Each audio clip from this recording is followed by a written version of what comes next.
portion of the property is at 8380, 8400, and 8432 South 27th Street to RM1 multifamily with residential with a conditional use for a skilled nursing facility. Also a resolution approving a certified survey map for the utility properties on Fifth Avenue and American Avenue. Mr. Mayor. Thanks, Carrie. Moving to old business, item 4A is a certified survey map, review of a certified survey map submitted by Nick Wimmer, Wimmer Communities for the properties as listed, tax key numbers as listed. Carrie? This item was held from the May 12th meeting per the applicant's request. This is for a CSM that would reconfigure and combine some of the properties for the Southfield apartment expansion. As you can see on the screen, there are several properties that will be absorbed into 2 or 3 lots here. This property was acquired and will be absorbed into Lot 1, and there was another property here that will also be absorbed into Lot 1. It just reconfigures the existing properties. There have been some conversations with the utility, and they are working through those issues. There are some easements that are also missing from the CSM that is on the screen that will be required on the map prior to recording. The staff recommendation is that the Plan Commission recommends to the Common Council that the certified survey map submitted by Nick Wimmer of Wimmer Communities for the properties at 6871, 6881, 6881R, 6933, 6939, and 6955 South 13th Street be approved with subject conditions 1 and 2. Mr. Mayor. The applicant is here. Any questions from the commission or comment from the commission? Commissioner Siebert. Yeah, I've got a email from the utility that mentioned about crossing the sanitary sewer lines. Is this the water utility? Water utility. And they're talking about L5 and L6, the spots right on the corner, on the northeast corner, that those utility, the sanitary sewer is private now, but if you don't change them, then that could end up being public sewer lines, sanitary sewer. Have you talked to Ron about this? Ron did submit some comments. Ron is from the Water and Sewer Utility. He did submit some comments to me, and my understanding is that he has had further conversations with the applicant, and they are working through those issues. I would defer to the applicant to provide further information. Good evening, Nick Wimmer, Wimmer Communities, 5300 South 108th Street. Yes, we will be working through those with Ron Pritzoff. There's 2 issues that he brought up regarding the utilities. One, which we will shorten a storm sewer line, a manhole be eliminated so that it does not cross a property line. The other, the issue that you just pointed out, we will be revising the CSM just to move the property line over so that it doesn't encompass the utility line. Okay, thank you. Thank you, Commissioner Siebert. Any other questions on this item? Commissioner Dickman. There's a statement here, Carrie, in the comments. It says also the sanitary sewer plan precludes the property from being divided in the future. What further division could there be? Excuse me, if there were any other future divisions of the property or reconfigurations, as it were, what that comment is saying is that water lines cannot cross property lines. That was more of a red flag for that I believe they're also working through. So, Okay, I just want more of a background on that statement. the layout of the water laterals would basically say that if they were to divide it, it would be very difficult in order to keep those laterals on the property. Okay, thank you. Any other questions or comments on item 4A? Seeing none, a motion on 4A. Dickman makes a motion, the Plan Commission recommends to the Common Council that the certified survey map submitted by Nick Wimmer of Wimmer Communities for the properties at 6871, 6881, 6881R, 6933, 6939 South 13th Street be approved with the following conditions. 1, that all easements are included on the map prior to recording. 2, that all technical corrections are made prior to recording. Corral second. Hang on, just one Hold second. Hold it. One address was actually missing in that recommendation, and that's 6955. 69, okay, can we add that to the motion then? Okay, And we had a second from Commissioner Concurs. Okay. Roll call. Dickman, aye. Johnston, aye. Graylor, aye. Kavich, aye. Scafidi, aye. Guzekowski, aye. Corral, aye. Seifert, aye. Chandler, aye. Good luck. Thank you. Yep, have a good night.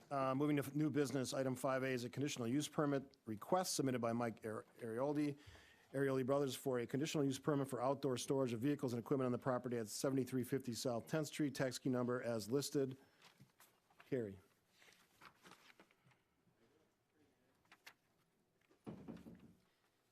The request is actually for a conditional use to operate an automobile and truck engine and body repair, as well as outdoor storage operation on a portion of the property that's in red on the screen.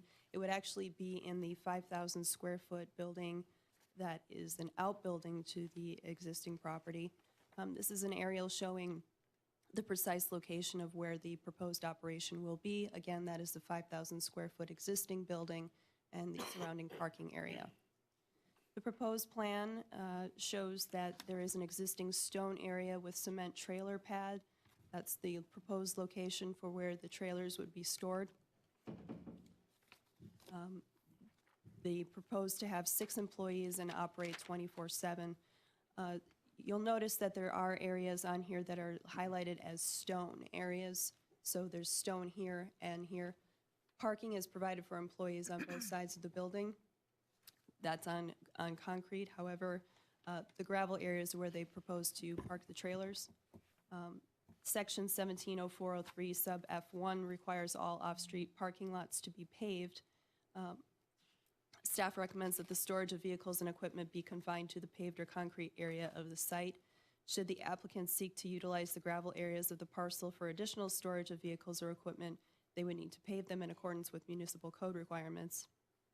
And if the Plan Commission decides to move forward with this, conditions and restrictions should limit the storage of vehicles and equipment to only those which are being actively worked on in the facility. In other words, there should be no long-term outdoor storage of vehicles and equipment on the property. The staff recommendation is that the Plan Commission recommends that the Common Council approves a conditional use permit allowing automobile and truck engine and body repair and storage of vehicles and equipment on a portion of the property located at 7350 South 10th Street after a public hearing and subject to conditions and restrictions that will be prepared for the commission at the June 9th meeting. Mr. Mayor. Applicants are here. You agree with what Carrie stated as far as the parking of the vehicles? Yes. Okay, understood. Commissioner Chandler? For storage and repairs, is this only temporary? And name and address for the record, please. The trailers and vehicles that we'd be bringing in there would be on a temporary basis. Nothing's going to sit there day after day. Can you give your name and address? Oh, I'm sorry, Craig Amers, 25130, 6510 South 6th Street, Oak Creek, Wisconsin. Thanks. And so the items that stay there, they'll stay maybe overnight or a week or? That is what we're looking at, Okay. is bringing in, the trailers would come through there, park for the night, and then they would move out the next day. Another trailer might come in, replace that trailer, but they'd be on a constant rotation going through there. Thank you. All right. Alderman Bekavich? Are there any security concerns or fencing issues you'd like to do to, I guess, minimize vandalism or criminal activity? You think there's a need? We do not plan on adding anything there. Right now, Joseph Campione is in the main building on the property, and we would be running 2 shifts and have tractors coming through the night to move trailers out of there. So we feel there'll be enough supervision there through the night that we won't need anything additional. The nice thing would be, and I know the Planning Commission's not recommending allowing the trailer parking on the gravel or on the stone at this time, would be to actually park on the stone though, because then it's blocked off and there's a fence behind there from the adjacent property. Security-wise and look-wise for the property, it would look better if we were on the gravel with just trailers. Anything that has a motor vehicle behind it, of course, would be parked on the blacktop. You know, so we'd kind of like to ask for, a variance to allow us to park on the stone there with our trailers. Did you express that to staff before this meeting? Yes, we did. Anybody commenting on that? Yes, staff did speak with the applicant about that, and we did bring to their attention that there is this section of code that requires the paving, but it's up to the Plan Commission to determine whether or not this area is somehow allowed to continue to use the gravel area rather than paving it. Okay. Commissioner Siepert. Yeah, I would just wonder, what would be the maximum number of trucks or cars you'd have at one time? Do you have any idea? Well, we're looking at trailer-wise, trailer parking, probably about 10 trailers, okay? We're trying to bring some of our equipment out of our 6th Street location and put it over here to kind of free up some room at our 6th Street location. And also, we're looking at about 10 trailers and maybe keeping maybe about 6 or 7 tractors over there, which would be on the blacktop on the back end of the building where we have on the west end of the building, I'm sorry, on the east end of the building where we have the parking spots in back. So the tractors would stay on the blacktop, and then any approach going into the stone area would be covered by our blacktop, so any chance of stone or anything like that making its way out of the lot onto the roadway would be minimal. You know, so we're probably looking at 16 vehicles over there between trailers and tractors. Just a clarification, you mentioned that you'd be bringing vehicles over from your 6th Street location.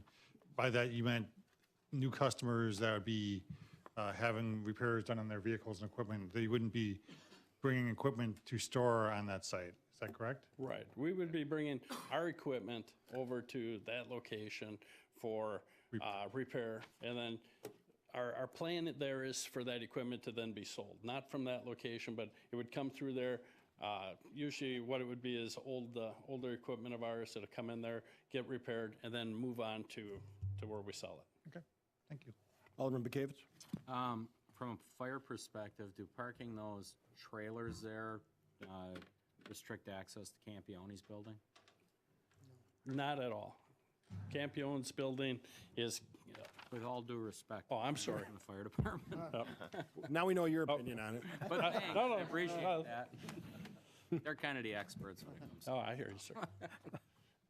There's a significant amount of parking and access roads there, so as long as they maintain proper access paths around the structure and then to Campione's, it would be acceptable to us.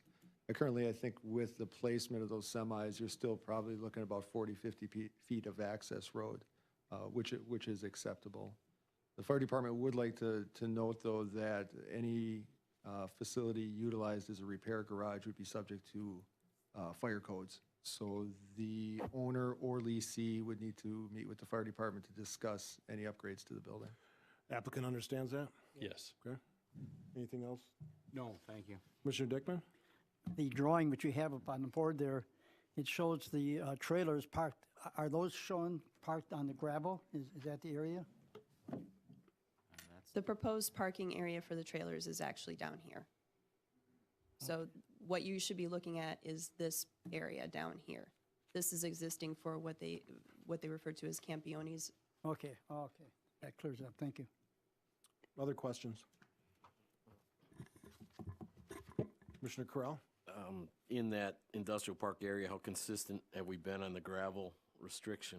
I seem to remember somebody not too long ago that came through with want to do a pretty major remodel, and we required the gravel to be addressed. Go ahead, Doug, anytime. Yeah, I think the staff and certainly the planning commission has been consistent in requiring paving of parking areas unless it can be demonstrated that there's a functional reason not to do so. And I think that we've done that on a few occasions, and not very often. I think the planning commission has been very consistent in not allowing new uses to use gravel parking lots. So is there a functional other than economic reason? Well, trailers, when you're parking trailers, they seem to function better, you know, when you do it on stone. Because of the limited area in that parking area, you'd be doing tight turns where the wheels actually kind of skid a little bit on there, and they have more tendency to tear up blacktop. You know, so when you're just doing it on stone, it's not as much of an issue. You know, it would be a wear and tear deal. Thank you. Commissioner Chandler. My question was answered. Thank you. Alderman Bekavich. I was going to comment. He covered it pretty well. There is a situation going on in a different branch of South Branch, a little farther east, where it's not paved, and it's not paved specifically because of the trailer use that goes on in there and would rip up the asphalt. I know that if you're referring to White Brothers Trucking, it was, I believe it was specifically given the nature of their business and their oversized vehicles and the weights on some of those trailers created an issue for that. But yeah, you're right, there are instances where, again, for functional reasons, why the Plan Commission has, and ultimately the Common Council has waived that requirement. Given that location, I used to go by there quite a bit, but I'm not picturing it real well. I think it's pretty isolated myself. I think that building does do a lot of blockage, and short of going into that parking lot, I think it's pretty well covered back there, but just an opinion. Commissioner Johnson. Is your existing facility paved on 6th Street? Yes, it is. Do you have issues with that parking lot? Yes, we do actually, from the trailers. We just repaved last year. This was last year, wasn't it? Yeah, we repaved last year. And just from this year with the trailer traffic on there, we'll be doing significant repairs to the lot this year. Okay. You know, Loves and Pilot manage their parking lot with a lot of trucks coming in and out, and they're paved. I don't see a reason to have this be gravel. Just my opinion. Okay. Go ahead. Right. It is a difference in how the trailers move through the parking lot. You know, when you go to a Love's, you're not doing the as tight a turn to try and do things that we would have to do in a limited area. Other questions? Someone want to make a motion? Bukavich will move that the Plan Commission recommend to the Common Council approve a conditional use permit allowing automobile and truck engine repair and body repair, storage of vehicles and equipment on a portion of the property located at 7350 South 10th after a public hearing subject to conditions and restrictions that will be prepared for the Commission the next meeting, June 9th, 2015. In regards to the stone gravel, That's a condition. I will include it for allowance in the motion. Shouldn't that be, Can they be taken care of with the conditions and that restrictions? falls under With conditions. conditions and right? restrictions? Yeah. Okay. Okay. So are you changing it then, Dan?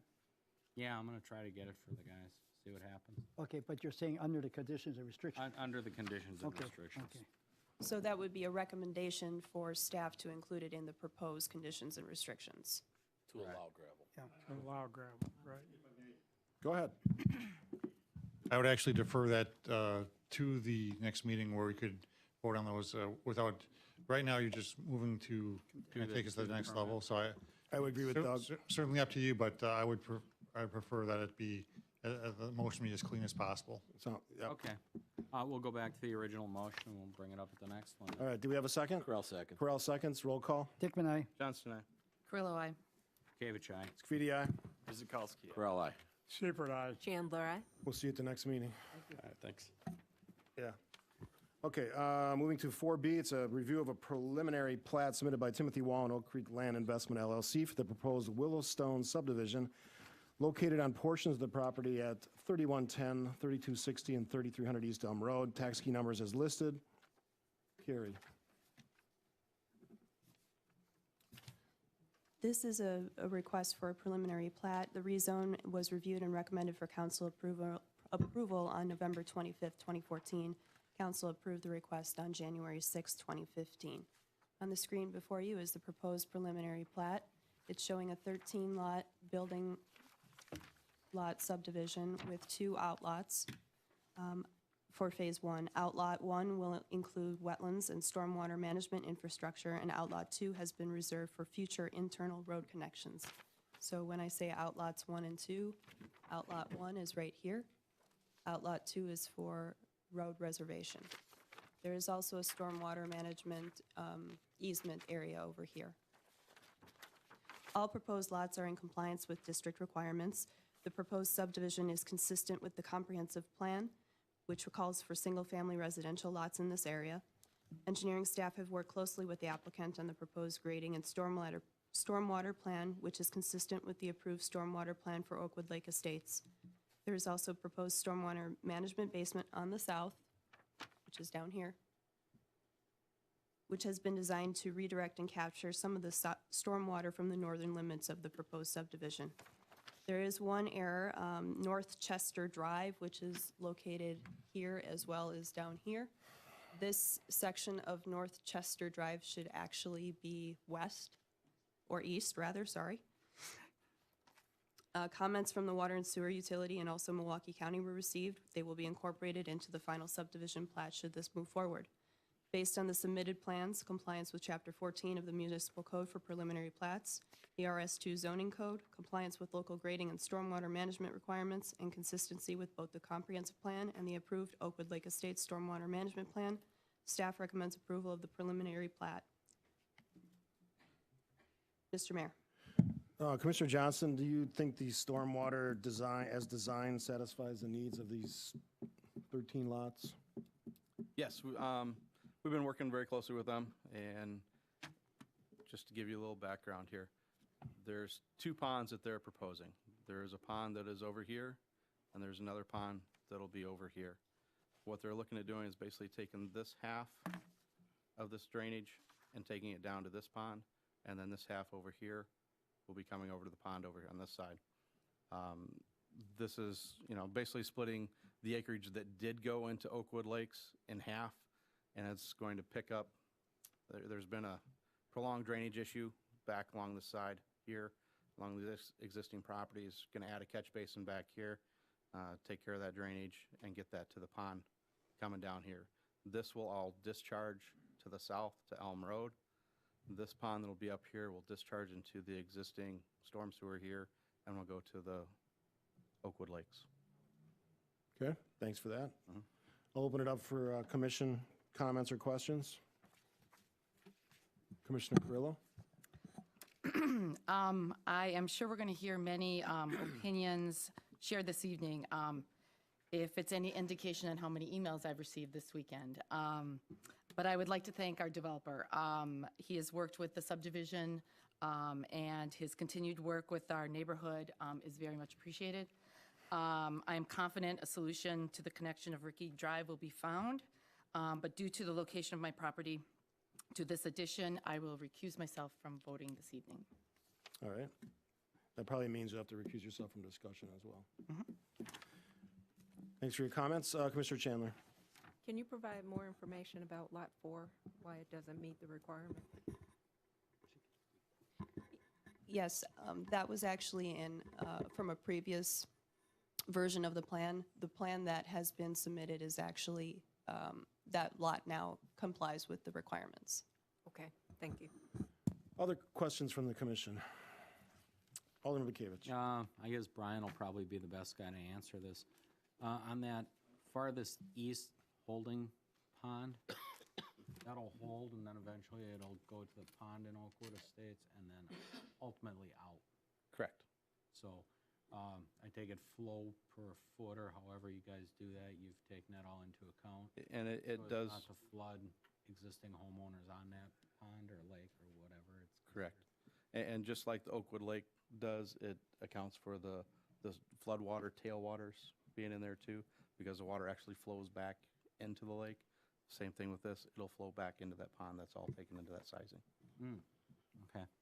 And then regarding Ricky Drive, until those roads are complete going to the south, Chester and what have you, to access Elm, that will just be a one-road access for the time being till the second and third phases are complete. Is that kind of the plan? And fire department-wise, I know you guys always require 2 accesses. Is this something pretty common in a new subdivision, Tom? Pretty common. I think one of our concerns might be under construction, maybe a different means of ingress to it. I don't know if they would be willing to work with us and do something maybe off of Elm Road or a temporary drive of some sort. I know Assistant Chief Kressig had mentioned that earlier, but I think the way that it's set up here, as far as the quantity of houses in there, as long as that drive, that Ricky Drive is maintained and kept open, and there is accessibility for us to get to it from the north from Oakwood, I think we'd be okay with that. Can you give me an estimate? I mean, it's hard to judge on paper. How far off Elm is, say, the backside of the farthest south lots? I'm not sure, Dan. I'd be guessing. I couldn't give you an accurate description. Half mile? Anybody? Name and address for the record. Good evening. Joe Bukovic, 13400 Bishop's Lane, Brookfield. I'm with Point Real Estate. I'm representing the property owner on this. And it's about 1,200 feet from Elm to the southern portion of the phase that we're proposing. Oh, thank you. Ain't bad. Alderman Guzikowski, were you done, Dan? Yeah. Okay. Alderman Guzikowski.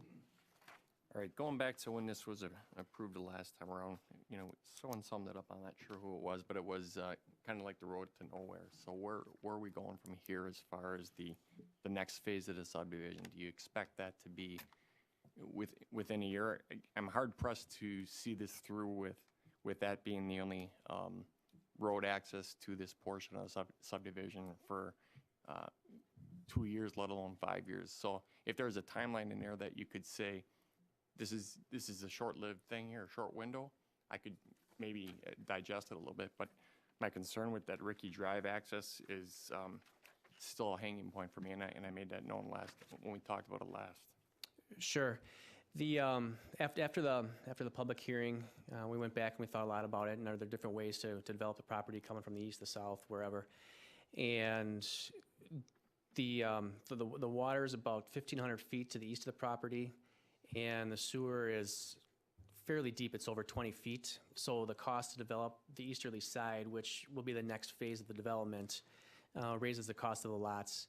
And you're going to need market pricing to be in the $95,000 to $100,000 range. And right now it's $60,000 to $70,000. So I can't guarantee it's going to be driven by the market and when lot pricing goes up in demand. So I can't do that. But in terms of the access to the cul-de-sac, you do have two access points through Oakwood Lake Estates. And the code allows for 15 lots in a cul-de-sac, which must be deemed acceptable in terms of fire protection. There'll also be ongoing grading construction. I know that doesn't do anything in the wintertime, but there will be adequate support for hauling dump trucks and equipment into the site off of Elm. So worst case scenario, unless you've got a foot of snow or 2 feet of snow, you will have the ability to have some other kind of access. It's relatively flat, unless you get 3.5 inches of rain or whatever. You'll still be able to get across the farm field if necessary, worst case scenario. So you already have two access points to the one cul-de-sac, and if absolutely necessary, there is a possibility of getting across the field. Good. Commissioner Dickman?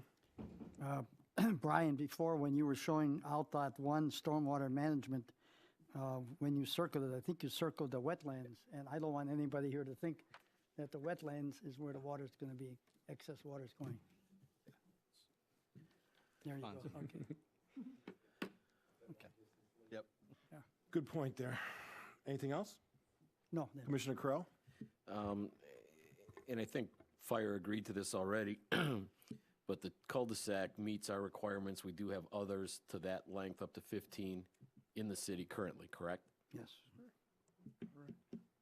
Yes, we do. Okay, thank you. Okay. Did you push a button, Fred? No. Oh, okay. Mr. Degner, you have a comment? Yes, Arden Degner, 8540 South Pennsylvania Avenue. I heard this previous discussion of this, and it seems like everything is narrowed down so that there's difficulty access. Now, are we going to have curb and gutter and sidewalks in this area? Because I heard the testimony of how dangerous that area is just north of this. Is this going to be curb and gutter and sidewalks? This configuration will have curb and gutter and sidewalks in it. It will? Yes. Okay, I think that'd be a great help for safety. Thank you. You're welcome. Okay, at this point, we'll entertain some comments from the audience. Please try to keep your comments as brief as possible and don't say the same thing over and over again. So if you have a new comment and you'd like to offer it, come on up. Mayor, quick question. Quick question for Commissioner Correll. The point on the curb and gutter, Oakwood Estates does not have curb and gutter? Correct. So this is an upgrade. Thank you. That's correct. If you do want to come up, name and address for the record. You don't have to come up, I'm just offering. Oh, there's somebody coming up. Doug Kermer, 3170 East Lindy Lane. You can pull that mic up so you don't have to bend over. There you go. Couple things I'd like to bring up. Point real estate, where'd you go? Joe had said that in order to bring development off Elm Road, that he would have to be in the 90s, and in actuality, they represent 11 lots on Oakwood currently just west of the train tracks, which are listed in the upper 80s right now. So that's not really, it's not from 60 to 90, it's from, 80s to 90. One thing that was brought up a little bit was a construction road and how that's going to happen. Any development that would come off of Ricky Lane, we would have to prohibit any type of construction vehicles coming through. I'm assuming that would be. That is correct. I would also like to invite the fire commissioner to actually come through Oakwood Lake Estates. You're not going to get a fire truck through there to get to these homes. Those curves we've talked about. I don't know if anybody wasn't. We've gone through the presentation. Anybody would like one from the last? Actually, comment? since you asked a specific question, let's have the fire representative speak to that. Any concerns? Mayor, I'd like to actually take the time to drive down there. I did talk to Assistant Chief Kresick, who normally takes care of the situations with these, and he basically stated that as long as it was wide enough and it appeared that he was okay with it, but I don't want to speak just for him. I'd rather take a good look at it myself. Please. I mean, it's as was stated, there is no curb and gutter. It's culverts. Even though it meets all of the conditions that it needs to meet, it is a very tight squeeze around corners. If you have a parked car, you're not going to get around there with any type of service vehicle.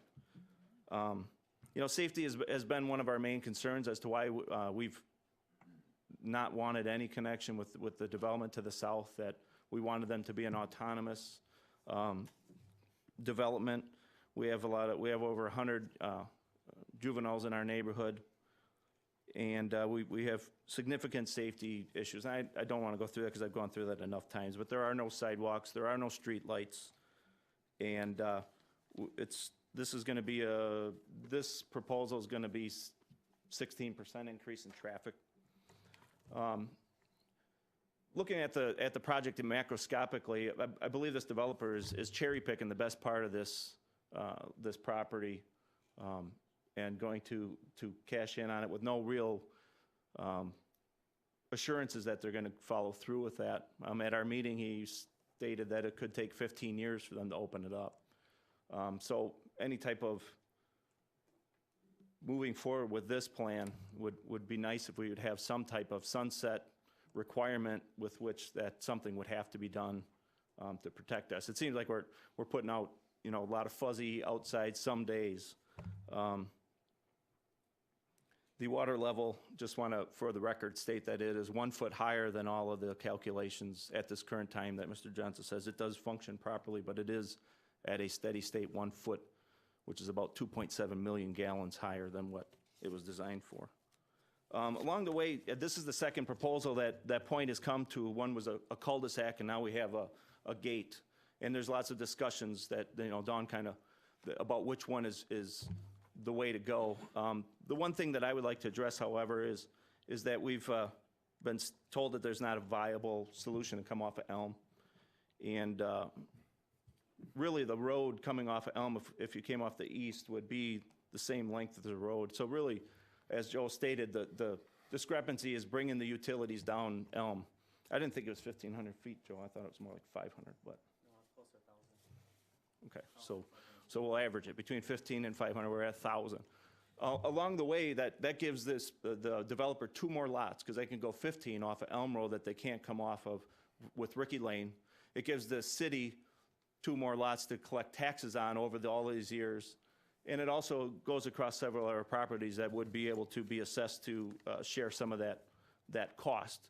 And I believe that this is part of the plan, is to eventually bring sewer and water down down Elm. So I don't think from a long-term standpoint, if you look at the afterwards, it's really a wash. It's just kind of, where do you put the money, up front or behind?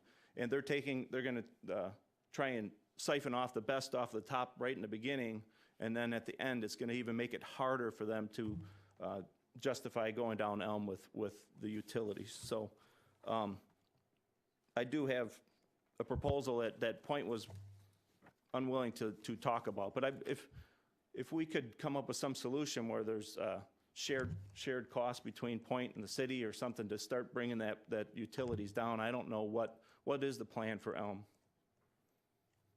long-term. Do we have any plan? Doug? Certainly not speaking on behalf of the water and sewer utility, but every portion of the city of Oak Creek has a plan or a master plan to provide utilities within that area. There is no, and maybe Brian, you can step in, I mean, there's no calendar that says this is going to happen in, next year or 5 years or 10 years. A lot of that is customer driven. So in your 5 and 10-year plan, you have no plans to do anything on Elm Road? No improvements, no? No, and the city typically does not install utilities or roads. We maintain the existing roads, but we don't install new roads. Correct, but I mean, you have your master plan, and I'm assuming that you have. Nothing on the books for 10 years for Elm Road. Okay. All right. So at this point, I would like to see that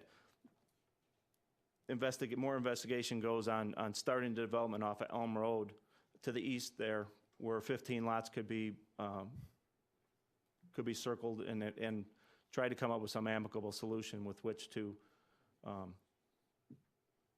cover the cost of moving or extending the utilities.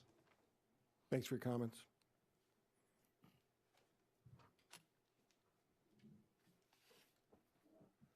Good evening. My name is Nick Kelly, 3207 East Lindy Lane, Oak Creek. My lot is right off of the proposed extension. I won't repeat anything that Doug has said in the interest of respecting everyone's time, but I will get back to the safety issue. I did take some pictures. You're certainly welcome. We'd love to have you come out and look at what that road looks like when there's actually cars parked on both sides of the street. These were taken over the past couple weeks. You can see, and I actually brought a PowerPoint, but I can pass these out too if you want to take a look. You got enough for everybody, or just? I didn't bring enough for everybody. We'll get them around.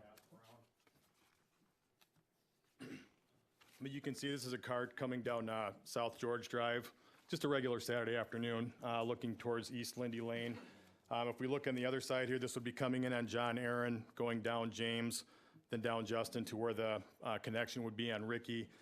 This was a couple weeks ago. There was actually a rummage going on in the subdivision, but it would be a similar situation any other weekend when someone's having a party. I'd be more than happy to take pictures every weekend if that's what it would take. But you can see a van trying to get through there, let alone maybe some type of emergency or service vehicle. This van barely has enough room to get through where you see pedestrians here and another van parked. And really just so on down the line. I took pictures pretty much all the way down what that would look like if you were to have a situation where you had cars on both sides of the street coming in on John Aaron and heading towards Lindy Lane. So you guys can take a look at that, but I just wanted to shine a light on the fact that the road as is not necessarily wide enough for the needs of the subdivision. And when you put traffic in there and you put more houses in there and you still have a need to get service and emergency vehicles in and out of there, it creates a larger problem. That's all I have. Thanks. Thanks for your comments. Yep. Just one quick question. Is currently parking allowed on both sides of the street? Sorry? Currently parking is allowed on both sides of It the is. street? Okay. Yep. Thanks. Other question, other comment coming up. Commissioner Crowell, quickly. The fire's response to the problems in that neighborhood currently? I mean, I'm guessing we've been there. yeah. We've been in that area. I haven't been noted of any response issues that we've had in that area, so. No, nothing that I'm aware of. Okay, thank you. Yeah. Hi, good afternoon. Mike Mecca, 10420 South Justin Drive. Just one comment on the northernmost pond that will dump into the Oakwood Lake Estates pond. I'd respectfully ask the commission to take a look at that and maybe rerouting that water out and around all the way to the east and then back down Oakwood Drive. Right now, our phosphate levels are 0.072 milligrams per liter, which is more than double the recommended phosphate levels. We have worked very hard in the subdivision to keep all of our residents from using phosphates. We have no control over this, and as that water from those folks starts to drain into that pond and then back into ours, our levels are going to go through the roof. Where did that phosphate number come from? That was tested by Northern Lakes, a regular certified testing facility. Okay. We do our E. coli testing with them and other stuff. All right. I can get you values for this year too. I haven't taken them yet, but I will shortly. Okay.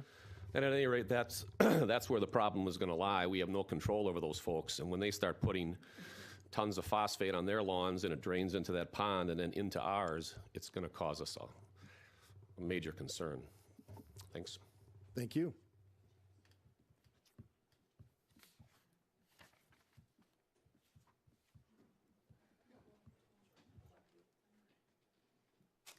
Hi. Dave Blake, 3283 East James Drive. My house is on the northern end of our loop up there, closer to Oakwood Road. Along the safety lines, the discussion is really centered around, there's really no definite calendar of time when the rest of the loop will be completed and the Ricky Drive access will be shut off. If there is ever a time Elm and Oakwood are connected through our subdivision, it's going to be Indy 500 trying to get onto Oakwood to get to the Deerfield Elementary School subdivision. Anybody going down Elm has to wait and wait and wait at the stop sign to go north on 32. So please consider that in adding to all the safety issues. Thanks. Thanks for your comments.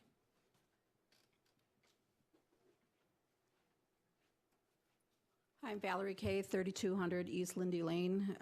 My property actually Ricky Drive dead ends into my property. One of my main concerns actually is because of the stop sign there right now. Once they open up that road, it will, the lights will actually shine directly into my home. And actually on March 10th, there were cars parked there.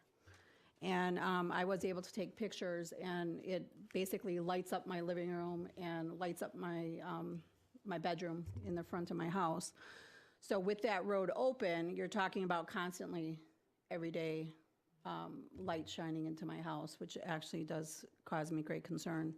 I'm a big proponent of having the Elm Road open instead of the Ricky Road open. Thanks for your comments. I'll take a few more. Keep in mind, we'll be a public hearing on this issue. No? Carrie? No public hearing? Okay, keep coming. Mark Henschel, 10473 South George Drive. First of all, I just want to say that I know that I do, and I've talked to others in our neighborhood, that there is support for a single-family development on that land. I don't think anyone really is against that in any way.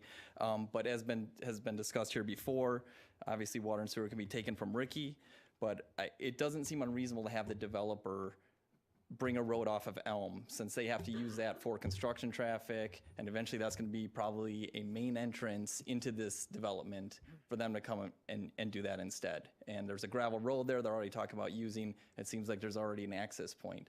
I know that this particular development that was submitted here, I personally don't support and I don't like. I know there's been a prior development that was put forth, which I was more supportive than this, but ultimately I think being a dad with young kids in Oakwood Lake Estates, I know this has been said 100 times, but I have little kids biking and walking on the roads, no sidewalk, tight curves. It makes me extremely nervous to have more traffic. So, thanks for your comments. Yep. Hi, I'm Kelly Gerke. I live at 3173 East Lindy Lane in the subdivision, and I'm just concerned more about the water right now because I live right behind the development, And I don't know if you have seen any of these pictures, but I just want to show you one on my phone that I had taken. That's like a mini. Hold on, talk until you get back to the mic. I'll give you your phone back. And I would like you to see it. It's actually like a mini lake back there. When was that picture taken? That was just taken April 10th. And it just floods the whole backyard. It goes off into the drive. It goes off into the farmer field. In our backyard, it covers almost the electrical box. It's that high. So we are really worried about that. So that's it. Thanks for your comments. Commissioner Chandler, real quick before the next resident comes up. So what were the recommendations for sewer and water utility?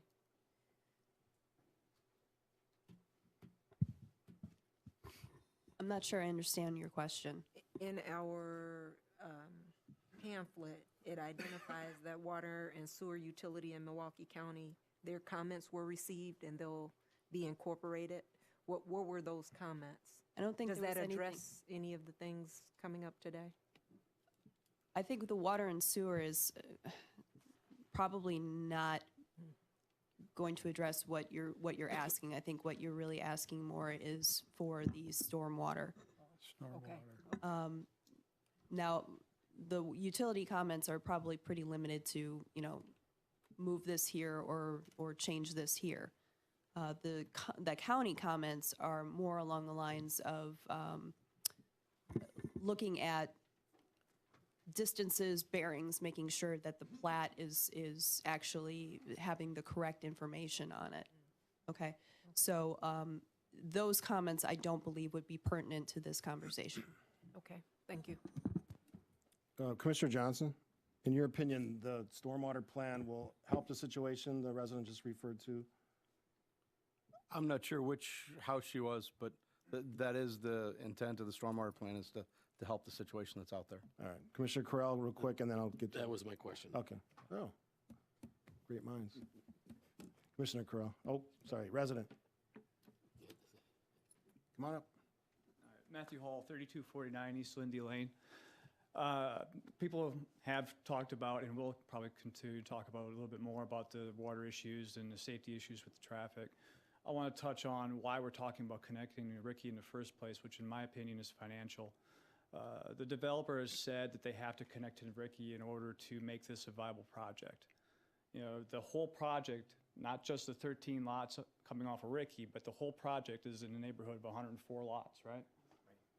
And I think the average price of a lot's about 65 grand in Oak Creek. So we're talking about a project that's around $6.5 million-ish, probably more than that. These are going to be lots that are a little bit higher than average for Oak Creek, I suspect. It's a big number, okay? And to say that a $6.5 million project can't afford to have a road put in and can't afford to cover the costs of developing the earlier phases, I don't accept that idea. I think that if the project has merit, that the developers will be able to find lenders who will give them the money they need to fund the early phases at a reasonable interest rate, and that they'll be able to do that without having to come off of Ricky Lane. So, thank you. Thank you. Apologize for the heat in here. Apparently the AC's not working. Hello, Steve Bouch, 3264 East Lindy. I just want to talk a little bit about what Doug was talking about, the option of coming off of Elm. And I have some sheets I could show you, but can I show where he's talking about? I just want to make it clear where You're not talking while you're walking up there. Okay. Just give him a mic. Steve, Someone got a pointer? pointer. Just use a pointer. But he needs a mic. And take a mic. Pointer. I guess I'd just like to clarify where he is talking about, and I'd like to know if talk with Joe, if this is the same distance, the distance that you're talking about, the sewer, is that coming all the way to the homes up in here? Or is this coming to the homes if you would develop this area in here? Is that the same distance to connect? Because the proposal, what Doug was talking about, is why can't they start with this area right here and develop 15 homes right in here? This would be part of it. They could have a cul-de-sac in here. The sewer would, I believe it is right here. So this distance, I I don't believe would be 1,000 feet. The, What does it say, 440? Or an alternative would be to turn this, have a cul-de-sac, which was the first initial what Belinsky proposed, and run the street this direction, which would actually make it closer to connect. Or you could still have a cul-de-sac connect to us, but face in the other direction. I guess the developer, you can speak generally to why you're proposing what you're specifically proposing. We took that concept that Steve was discussing about taking the cul-de-sac and putting it at the extension. Our proposal is to do a temporary cul-de-sac. So initially, when we were proposing it, we had a permanent cul-de-sac over here. Right now, if we get approval, we'll put a temporary cul-de-sac here.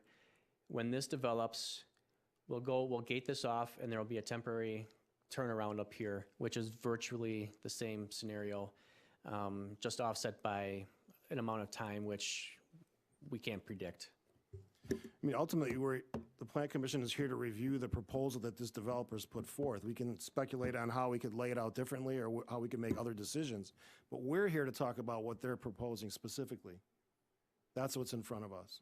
So I hear the questions, and everybody puts on a developer's hat when you live in the area, but ultimately the developer decides or proposes what he wants to propose. So that's what we have to consider. And that's true. We have looked at all the numbers. We put performance to it. We spent a month looking at different ways how we could do it to avoid connecting to Ricky. And at this point, the construction numbers don't make sense. Yeah, if you charge $65,000 a lot and you make $4 million, you still have 20-foot deep sewer. There's no structure in the soil, so your whole road's going to be stone. That's an expense. You've got 20-foot sewer. You have to have off-site costs, and it just can't be absorbed by the lot pricing at this point. This average this size lot, minimum numbers is $35,000, $35,000 to $40,000. And then you still have all of your carry, your taxes, your engineering, your review fees, and it just adds up, and we just cannot do it. So this is a proposal that we're proposing tonight.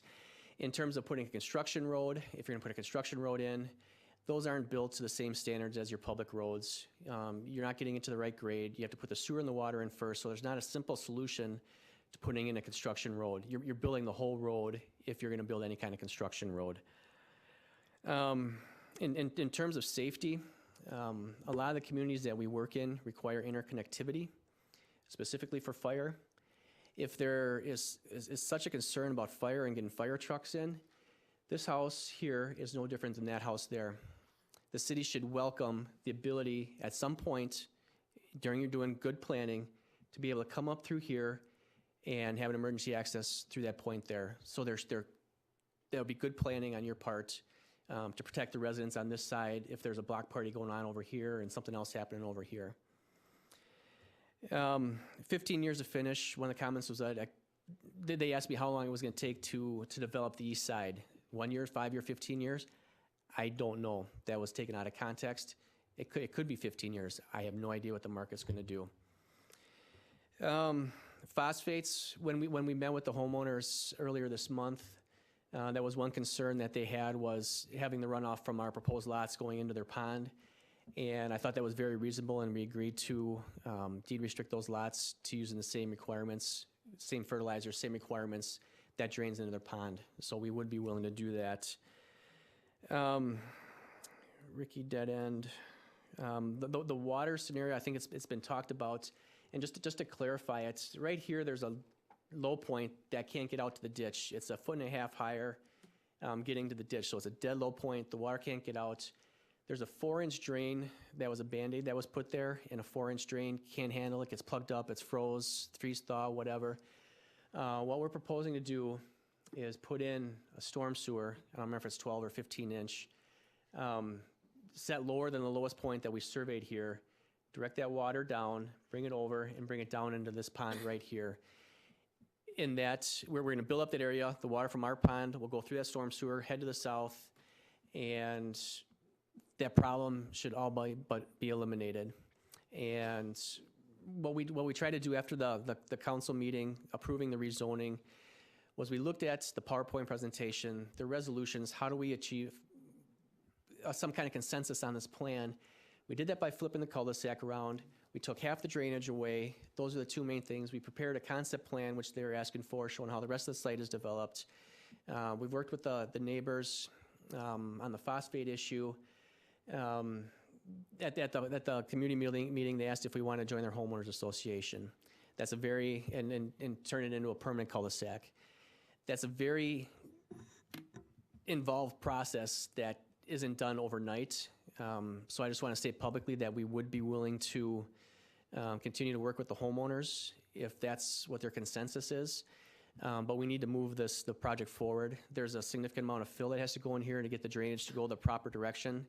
And we're already in beginning of June.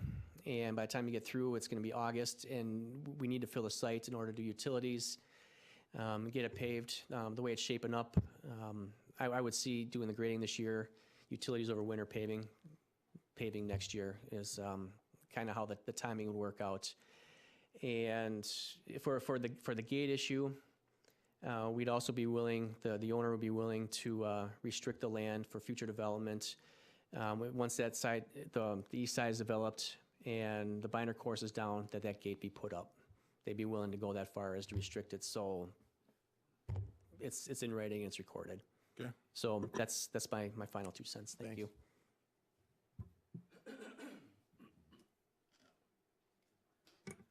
Felipe Maldonado, 3201 East James Drive.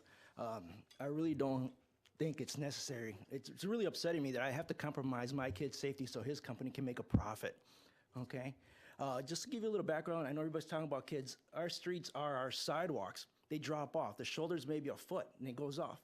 Our kids walk. We have Halloween parties. We're running back and forth between the cars. There is nowhere else to walk. In his new area, they're going to have curbs and sidewalks and lamps. Is this company going to put that in ours so our kids are going to be safe also? That's my biggest concern. I live right where everybody comes in. People are flying through there all the time. And that's just with the little amount of traffic that we have. Add 13 more homes or 104. It's going to be like a main street out there. And my kids ride their bicycles there. That's my biggest concern. Not that he's going to be putting some there. I have no way to protect my kids right now because of what's going in. Thank you. Alderman Bekavich. Just a comment. Safety's been brought up a number of times within this subdivision. I've been in that subdivision, and it can be tight. I suggest the homeowner association get together, go to traffic and safety, and propose that parking be eliminated on one side of the street to open that up. If there's truly a safety factor, and you really want to protect your kids, I would take that alternative and go to traffic and safety. Contact your alderman. That seems like a shocking thing, but my neighborhood's had one side of street parking for as long as I can remember, and we all lived with it, so come on up. Doug Krimmer, 3170 East Lindy Lane. I guess, so Joe, you're saying you'll have no construction road other than Baja and across the field with all your construction?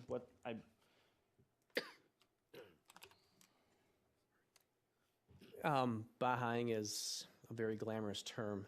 Right now, there's an existing driveway that goes to an old house that was here. That will be built up. It'll have stone and enough support to hold traffic, to hold. I'm sorry? Are you widening it? I mean, that was a. No, we won't need to widen that. But you're going from. It's a construction road. It's not a finished road, so it's not going to have the same standards you would see in other. Yeah, but so there'll be no construction vehicles coming through our subdivision. Not for constructing the subdivision. Once you construct the houses, there will be construction traffic for building the houses. Cement trucks, and so when the road needs to get replaced in our subdivision, is that going to be covered by whom? It's a public road at this point. It's like building a house in any other neighborhood in the city. And that's part of what trying to say that part of this plan needs to be nothing. We're already bad enough with, and you've heard it enough times, Mayor, and that's where coming off and starting off Elm keeps it to them, and it's really that what we're talking about. The inside 15 lots is the same length as what they're proposing. All it is the difference, which is 440 foot to the back of the lot, so it's going to be 500 foot to the front of the lot. And, with all that you've heard, isn't there some way that this developer can work with the city and we can come up with some way to finance this or defer something and let them, I don't, it's just, It's a developer's project, it's not our project. I understand. It's what he's proposed. We're here to review what he's proposed. But it was generally stated at the rezoning that this layout was not going to go forward. There were at least two of. Well, they've two of the changed it members. since that meeting. It's adapted, it's evolved. It doesn't look much different to me. Well, I mean, it's the same number of lots basically, but I mean, it has shifted. Now, I'm blasting him. I do want to say that the new plan that he's come up with engineering to take some of the water off, I do want to give you props for that, Joe, because that is, I do believe, an improvement. So thank you for that. So I don't want to be completely negative towards Joe. Sorry. I know that sounds that way, but Don't worry about it. I mean, you have passionate people in this neighborhood that take Understood. pride. I've been in that neighborhood many times. I know a lot of the people that live there. There is a better option, and viability is defined by whom? Who is it viable for? You know, as Mr. Maldonado said, it's not really viable for us. It's very viable for them. And when you look at the overall project when it's done, it doesn't make it. The money's going to have to be spent sometime, and why do we need to take compromise in our life, our living, our safety of our children? We pay taxes now. Why do we have to compromise for I don't know how long, just so that they can save money now when they're going to get it later anyhow? The project's, it's going to be that way. So you're just moving the time around. It's cheaper to put it in today than it's going to be in 15 years. Costs don't go down. All right, two quick questions from the commission. Commissioner Chandler? I have a question for Commissioner Johnston. In regards to traffic, I heard traffic and safety a lot. At what point in time do we have traffic patterns looked at and evaluated if we need lights, more stop signs? What does that look like? Typically, that comes from the residents if they have concerns. It goes through traffic and safety. As far as engineering, we have not received any complaints or concerns other than what's been brought up here. It's a 24-foot wide road, which is a typical road. It's got ditches on both sides. They don't have sidewalks. They don't have lights out there. But it's standard. It's, as far as I think there's probably 15 subdivisions that are similar to this in the community. So it's not out of the ordinary. Thank you. Commissioner, Alderman Guzikowski. So you guys, the homeowners, the association, have you guys been working together with the builder here? You guys knew what was coming tonight as far as the general plan? Yes. Yes, okay. I do have to say, and I've been in your subdivision many times just because, for a variety of reasons. The subdivision I live in is very similar to yours, no sidewalks, no gutters, nothing. So you're always walking on the street. So there's always issues with traffic, with little kids, with adults, with people walking. You just have to, we have to watch our backs. But I would recommend what Alderman Bukowitz said, you know, you should contact traffic and safety. That should be someone you could bring in and ask them what you can do there, because there are things that can be done to help you alleviate, you know, some of the issues that you're having ongoing. I don't know if you guys have tried to work on that or not, but it's just food for thought. Commissioner Corral, quickly. Added on to the development off of Drexel in Pennsylvania, we added those housing subdivision onto that. Neighborhood concerns, same scenario. With abutting a neighborhood that didn't have curb and gutter, didn't have sidewalks. It's been pretty successful for a number of years as an extension of that. To whoever's comment was, we've got about 15 subdivisions similar to this that it's hard to lock up development next to. Okay, come on up. Mark Henschel, 10473 South George Drive. Listening to Joe talk about the development not being viable, I work in the commercial real estate field. I work with a lot of developers. I run the numbers on this. It wouldn't work to pull water and sewer and some of the additional costs. Most of the developers that I see that come through trying to get something done, if it doesn't work on its own volition, there's basically two ways to go about it. One is they come to the city, they say, hey, I have to put in a bunch of municipal needs, water, sewer, parking, whatever the case may be. They look for a TIF to try to help cover some of that cost. If that doesn't happen in a situation like this, the market can't bear it. I mean, why do it? I mean, it's just, if it's not going to work, it's not going to work. So that was kind of my own opinion. But my other question on this too is, in this plan, if the gate's going to go in, maybe Joe mentioned it before, maybe a minute ago, how do we know the gate's going to go in? And who's paying for it? Who maintains it? And depending on who pays for it or maintains it, does that change on whether we can have a deed restriction in place or something that guarantees, regardless of whether this property is sold or not, that it goes in? I don't know the answer to that question. Doug, do you know the answer to that question? I will answer the first question and with respect to the relevance of a tax incremental financing or TIF district in that location. That would not be allowed as, aside from a matter of practicality with the city. I mean, you cannot do a TIF solely for single-family residential development, not even a consideration. With respect to how the various or respective subdivisions are deed restricted with respect to maintenance of any proposed gate structure there, I think you'll find that staff has pretty consistently advised against having a gate there, seeing that connectivity between subdivisions is actually something to be encouraged as part of our comprehensive plan. I understand that that may not be universally accepted by this commission or council, but if you do make the decision to have a gate there, that is something that you would need to work out with both of those subdivisions as to the ownership and maintenance, because I do not believe that the city, being a public right-of-way, would be in a position to own or operate or maintain a gate. Go ahead. In speaking with Chief Kresick prior to the meeting, we did speak about the gate a little bit, and we do have concerns as a fire service and emergency service getting access in and out or between those two subdivisions or however they're divided. I know we would pursue to keep the gate open if there were a gate. And I know that would be the fire department's stance, to keep that egress open and ingress open at all times. Okay.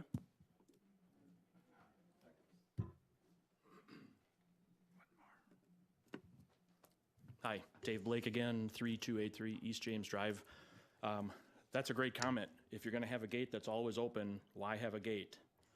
The next one, I'm gonna do the same thing back to your original comment.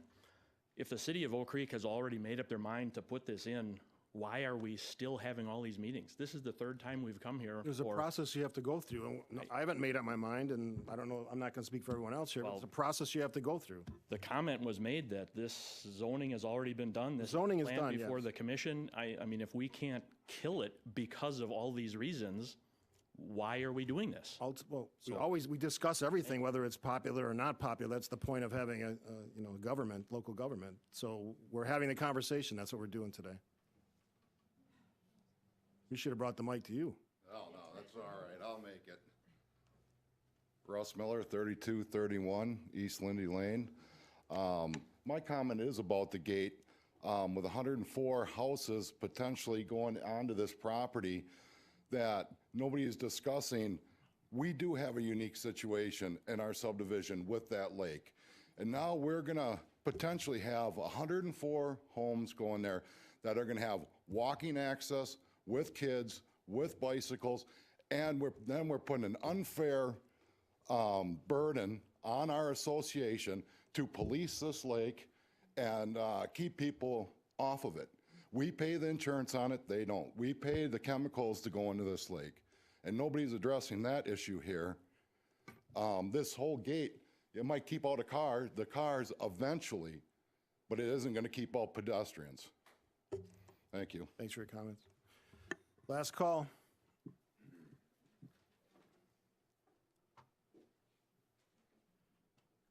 Yeah, Matthew Hall, 3249 Lindy Lane. About the gate, if this goes in with a connection to Ricky and a connection to the rest of that subdivision, a gate has got to go in. There's that traffic from those 104 houses will go through our subdivision to get out of there for two reasons. Number one is the fastest way to the freeway. And two, if you're not going to the freeway, then you're probably going to Chicago Road. And if you're going to Chicago Road and on the intersection of Elm and Chicago, I mean, I'm sure most of you know that intersection. It's awful. You got that house that's about 5 foot off the road. So that entire subdivision is going to be compelled to be going through our neighborhood. Thanks for your comments. Nick Kelly, 3207 East Lindy Lane. Just a couple of points of clarification. We did meet with the developer, but no offer was made to join the subdivision. That would be something we would have to discuss and vote on as a subdivision, and that hasn't even come close to taking place. And another thing that I think a lot of us were surprised by is that for home construction, all that traffic would be coming through the subdivision. I personally wasn't aware of that. When I hear construction traffic coming up from Elm, I believe it's all construction traffic unless there's some type of clarification, which we just got tonight. So I just want to put that out there as well. Thanks. Thanks for your comments. I'm Kelly Gerke again, 3173 East Lindy Lane, and in case you don't know, mine's right off of Ricky Drive. It's the other side. And when you say construction, which really came to my head today, all those construction vehicles, are they going to be parked on Ricky Drive? And don't say they won't be, because when we had construction, there was tons of them there. Also, what about the dumping? My house is going to be looking at the back of all that rubbish and garbage that you're going to dump in that empty lot. Just a point of view. You know, I don't know if you care, but I do, because I have to look at it. And we already have a lot of houses being moved out. I might be one of them.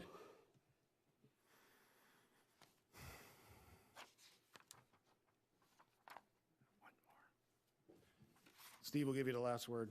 All right. Steve Bouch, 3264 East Lindy.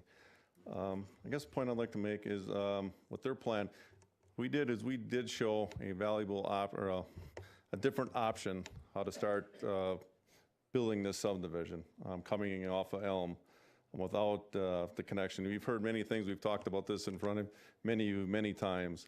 It is without a gate. It is going to be a horrible thing for the residents of our subdivision. I mean, we've battled this now for probably going on 6 years when we did this the first time around. Okay, it's going to be horrible. If you live there, I would believe you would be totally against that too. We have so many kids. We have new families moving in every single day with young kids. If you're going to go with that option, I mean, it has to be a gate.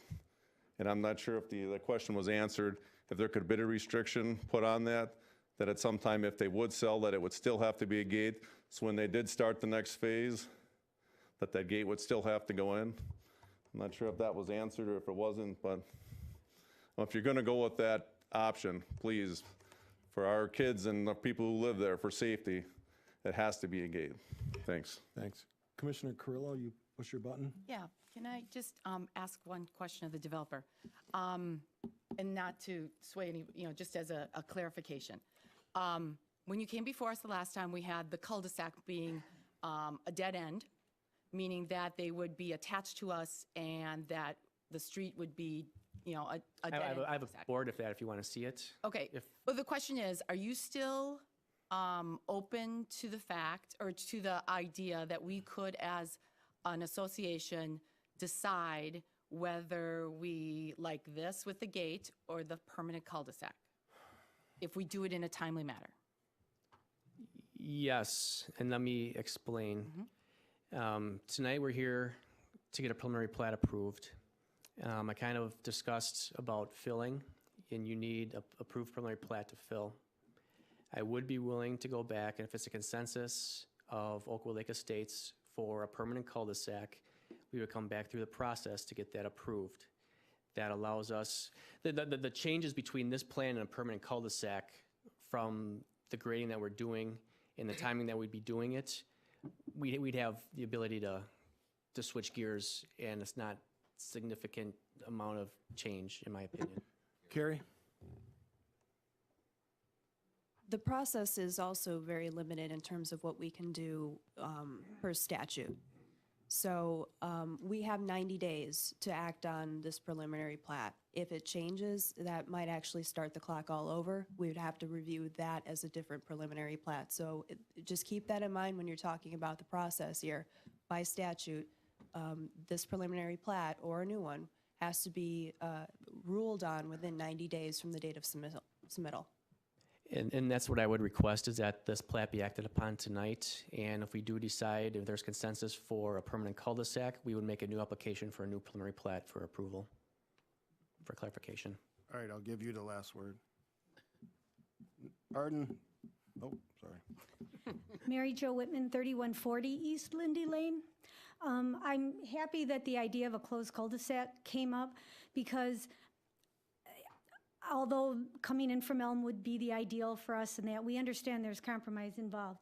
And hearing the fire department saying that, sure, put up a gate, but you'll probably never be able to close it, really doesn't, what that does is we may say, oh, we want a gate and we want to guarantee it's going to get put in. But if we functionally can't use it for what we want to do, then it seems to be the wrong tree to be barking up. I think that our biggest concern, or my biggest concern, is that we're fine with the neighborhood and we're fine with those 13 homes and that traffic, fine. But we want to guarantee that it's never more than that. And I think the closed cul-de-sac idea would be a compromise where we'll accept the traffic from those 13 homes, but then we can be rest assured that we're not going to get the traffic, the traffic from all 104. Thanks for your comments. All right, so you've heard the developers, we've seen the developer's proposal, you've heard his comments, you've heard about hour and 5 minutes worth of public comments. What does the commission want to do?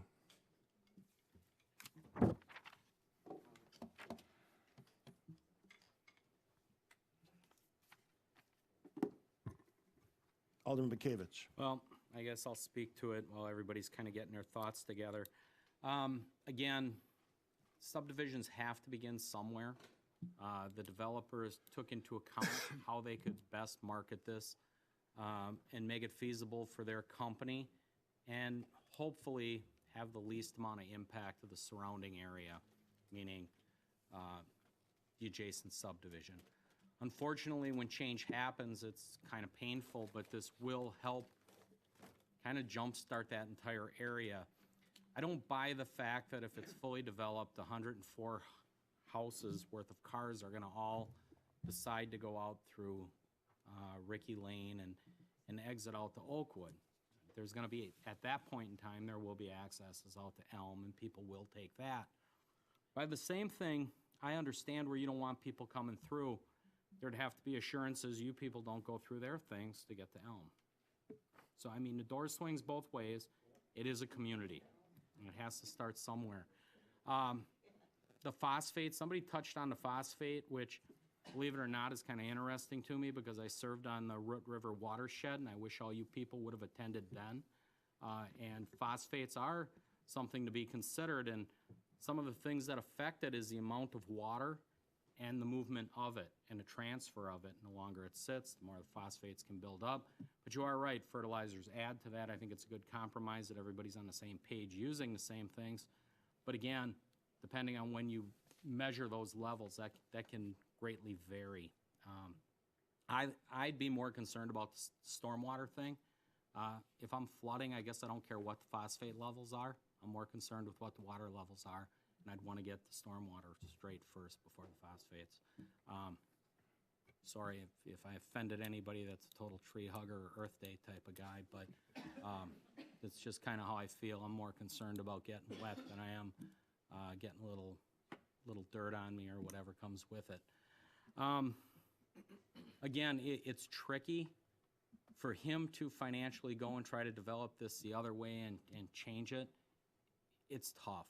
I lived in a subdivision that basically was, I don't want to call it as similar to yours, really. There was one way, there were two connections, and it was kind of a circle, not as perfect as yours.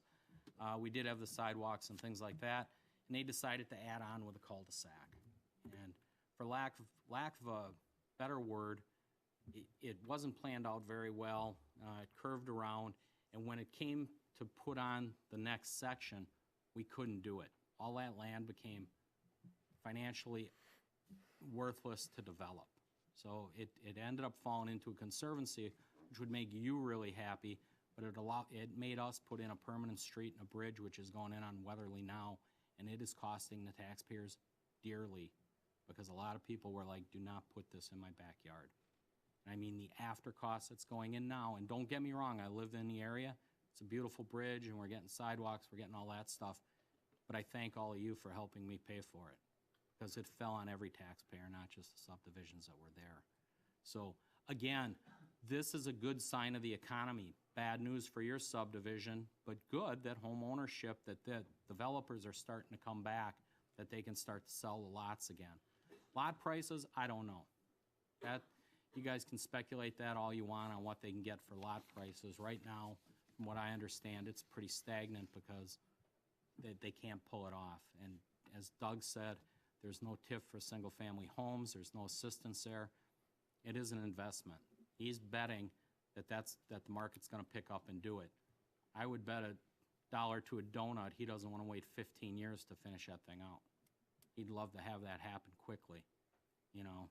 So, we can only hope for that because the traffic is the big issue.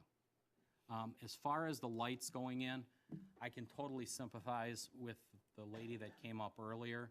There's plenty of T's within the city that the lights shine on.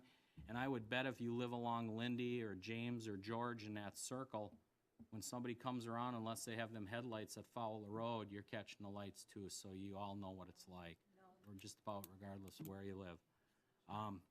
For me, I would recommend it. If you guys can come up with another plot, I would let him try it and see how it goes, because I'm not seeing a better plan for this.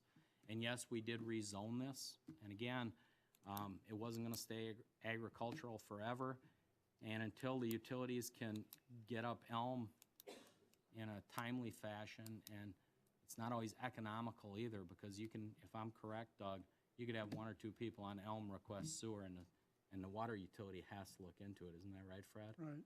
Which is a lot of heartburn for some residents too, living up and down Elm. So, with that, those are my comments. I'll let the rest of the commission speak before we make a recommendation, but at this point in time, I would follow staff's recommendation on it. Any other comments from the commission?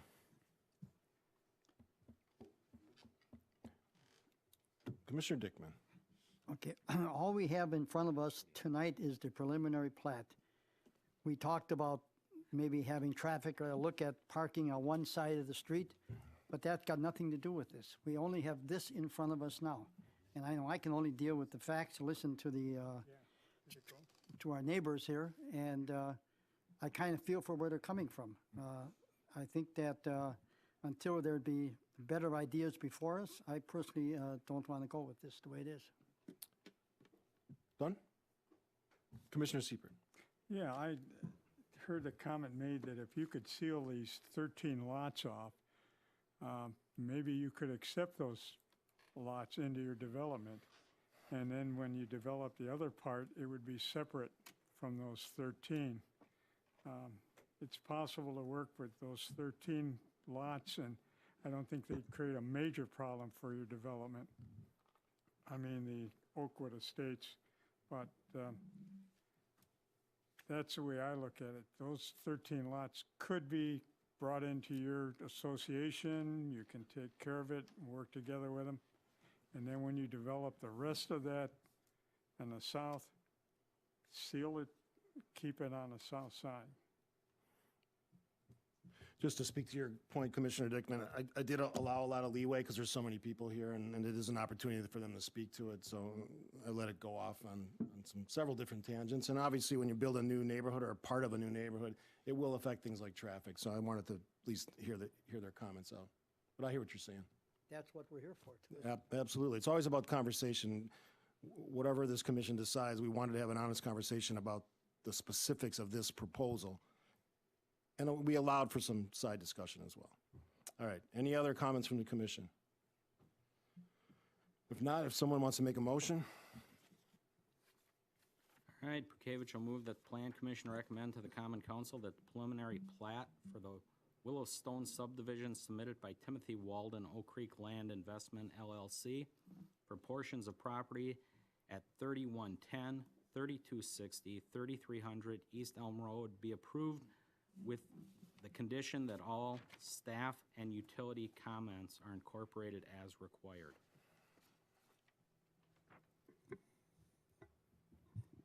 Waiting for a second. Where do we stand on this whole, the gate issue, Mayor, that's not listed in here? Does that come up then at, It's got nothing to do here. disregard that at this, that would have to come up under the restrictions? Correct. Corral seconds. So we had a second from Commissioner Correll. Roll call. Dickman, nay. Johnston, aye. Carrillo abstains. Purkevich, aye. Graffiti, aye. Guzekowski, nay. Corral, aye. Seifert, no. Chandler, no. Okay. 4-4. I have to make a clarification here. A no vote requires that you have to state in writing any reasons for rejection. So for those who voted no, because this did fail, we need to know why you are Whoa. rejecting. Excuse me. I mean, I voted yes, but where'd that come from? I've never seen that before in all my time here. Lots of new laws in the state. Wow. There are a number of recent changes, and recognize that there hasn't been a lot of plating activity for the last 7 years. But there have been a number of changes to state statute with respect to the plating of subdivisions, and the 90-day period for action on preliminary plats was one of those changes, as well as this language regarding a stated reason for denial of said plat. So you're right, probably the last subdivision we didn't have those, but the state statutes have drastically changed since that time. Wow. May I suggest that staff updates us maybe once a year on changes that have come through from the state? They happen so quickly. That was both editorial and. Well, geez, I don't need help looking stupid. All right, so we had an abstain, we had 4-4 vote. Okay. So we have, yep. That's what I understand. Okay. All right, let's move forward. All right, we have to provide them right now? Be similarly be deadlocked. What I might suggest is, Carrie is absolutely correct. We have until July 17th to take action on this plat. We do have the ability to come back, although I'm hopeful that there's the ability to address some of the concerns that this commission has heard, recognizing that, again, given the fact that there's a number of things, the comprehensive plan calls for this to be single-family residential. The zoning is single-family residential. And this will be somewhat of an editorial comment, but the state statutes, in essence, are designed such that the impetus is on the city to demonstrate why this can't be platted. It's not necessarily a case where, oh, should this be platted? No, it's a city. I mean, the landowner in this case has the right to develop their property in accordance with the comprehensive plan, with the zoning, with the platting statutes.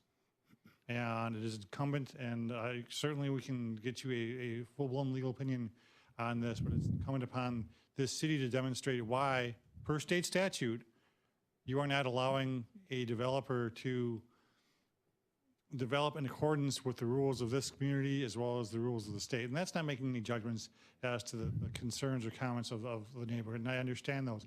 I totally do, but you have to understand as well that there are certain, the statutes in this case are construed heavily in favor upon the rights of the property owner. Okay, so let me ask you this. Are the commission members who voted no required to state their reasoning why immediately? I would say that the commission has the concern I have, and we'll certainly address it with legal, but if the commission itself were to deny the plat, because right now, all you have is a motion to approve the plat, which failed, which isn't technically the same as a denial. So if we were to go through if, for instance, one of the members who voted against the previous motion introduced a motion to deny the preliminary plat, and that passed, then yes, you would need to attach a rationale behind that. I mean, so you're saying no? Given the motion that was made, they do not have to provide that? Given the motion that was made, no action was taken. Okay. And if no action is taken on July 17th, this plat is approved. I don't get that. If there's no action by the commission. If you don't provide. If you don't provide your reason. A motion to approve fails. If the reasons aren't provided. So let me okay, we had a lot of side conversations. So let me ask this. We'll get you a legal opinion, but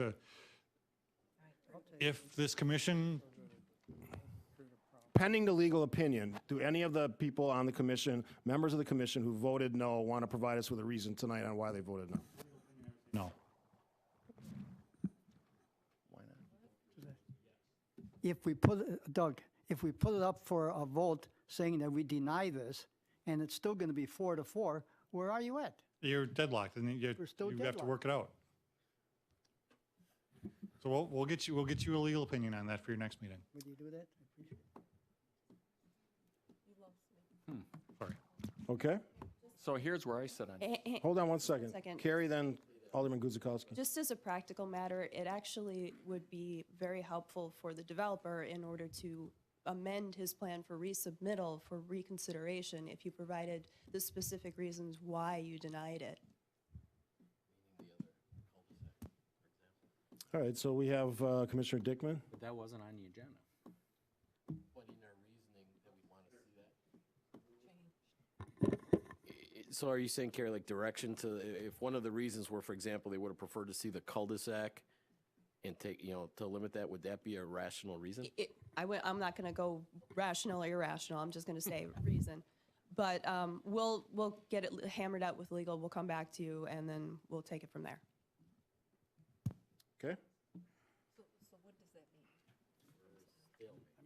All right, so we're at a stalemate. So you don't want the reason? No, you can provide it to. at the Can I next make a meeting. comment? Go real quick? ahead. Just being involved in this this entire weekend and everything. The idea of the cul-de-sac, of the permanent cul-de-sac, is still something that we were going to work out. Whether the vote could have been yes, and it would still be something we were working out. It didn't have to be presented today. And I don't know that if you guys understood that, is that even if he got this approved. No, I'm talking about, Yeah, this is something Yeah, I'm gonna cut you off, Okay. 'cause I think we're kind of going off here. Okay. All right, so right now, we have a 4-4 vote. We are gonna get a legal opinion crafted or obtained for the next meeting, correct? Developer understands what he has to do, Kind of. work with staff. That's always the direction. Thanks to all the residents for their comments. We're gonna move on to item 5C, which is a certified. All right, we're gonna take a quick 1-minute break. Time's a waste. Oh,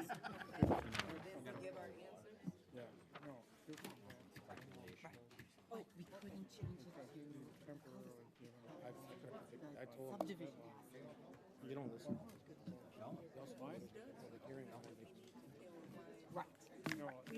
Right. The mics, are mics live or? Mics are live.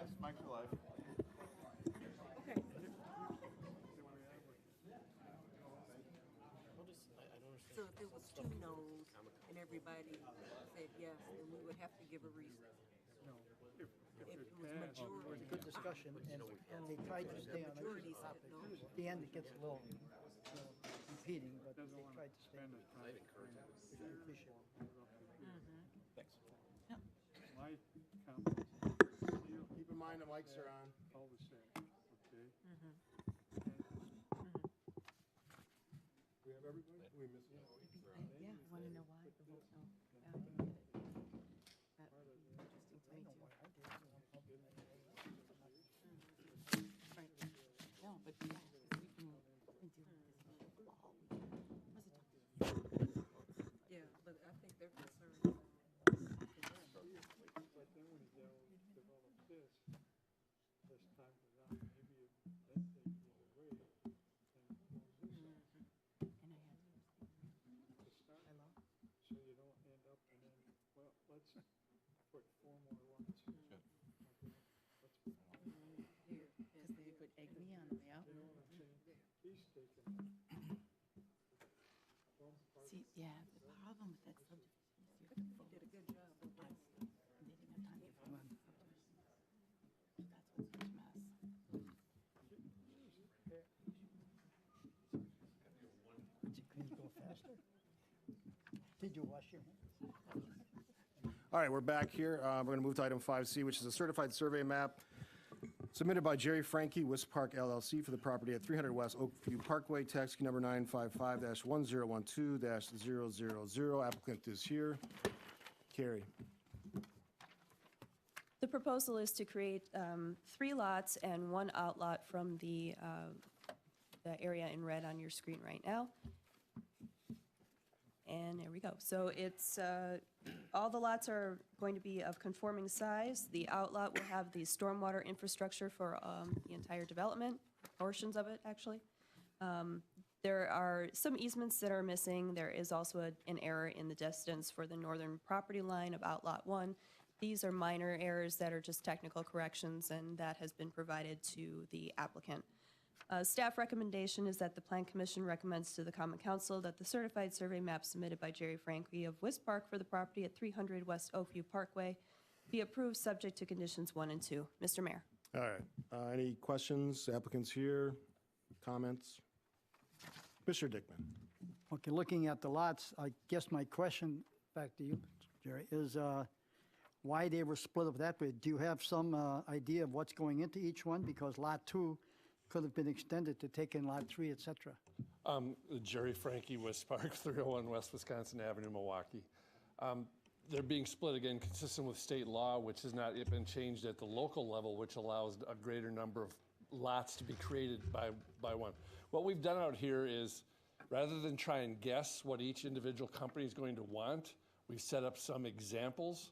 And then as those companies come in and say, I want that lot, we tailor make the lot to their specifications.